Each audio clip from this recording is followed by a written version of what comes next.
Okay, bonjour. I'd like to thank and acknowledge the Deputy Grand Chief, Glenn Hare, and Patrick, our newly re-elected Grand Council Chief. And I want to acknowledge the many years of effort, input, and work that both of these men have provided for this process.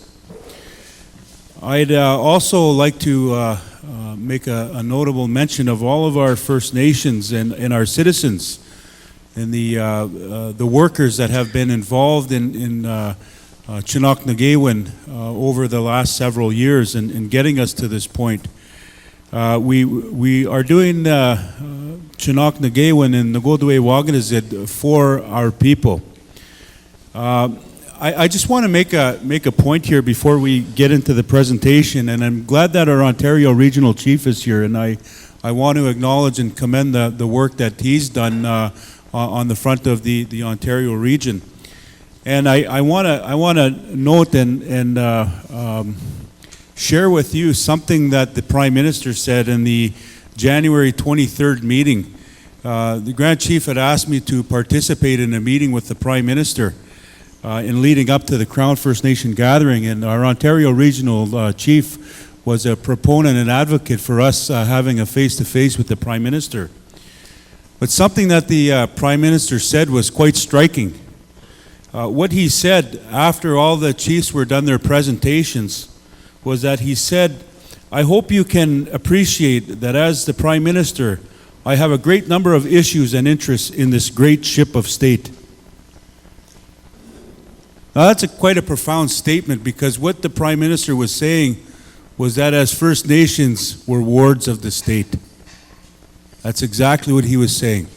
And that all of our issues were either not on that agenda or would be looked at some point in time. So we knew what we were going into when we met with the Prime Minister, and I can assure you that if we went to that same meeting to say, no, we are not part of this great ship of state. We are Anishinaabeg, and we have a constitution. We want to talk about our laws. We want to talk about our policies. We want to talk about our institutions and our governments. That's what this is about. Chinook Nagawin is about our constitution and our laws. We talk about lands, and now we're today being bestowed with a great honor to move forward and advance a mandate on lands. We talk about education. Our regional chief is now moving forward on that. One of our regional chiefs, and the Grand Chief had outlined a number of areas that we're going to now get serious and become much stronger on the front of reasserting our jurisdiction. When we adopt this constitution, I as well understand that there's a number of steps that we now have to go through. We have a set of negotiations that we're going through in the sectoral area of self-government, but we also have a number of areas that we're asserting, and the deputy had mentioned one of those areas being MRP, another one being child welfare. Now we're looking at lands. But with the adoption of Chinook Nagawin, it's actually going to give us a much more structure and direction as to how we're going to get that done. And I do want to reference again the work that was done by Chief Shining Turtle and Chief Hare,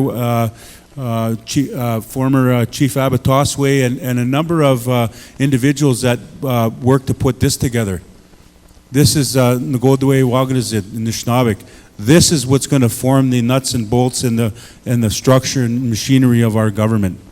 So that's where this is all leading up to. And I guess before I turn this over to our technicians that have done a lot of work, I just want to acknowledge the Chiefs Committee governance members.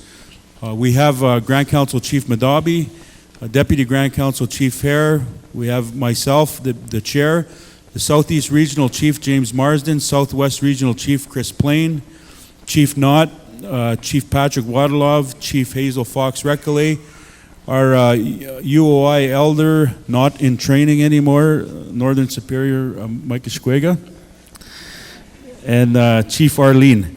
And we also have an individual behind the scenes, Esther Gilbank, who has done quite a bit of work with the support of her director, Mike Restule. Mike and Esther, can you stand up and we can give you a big round of applause?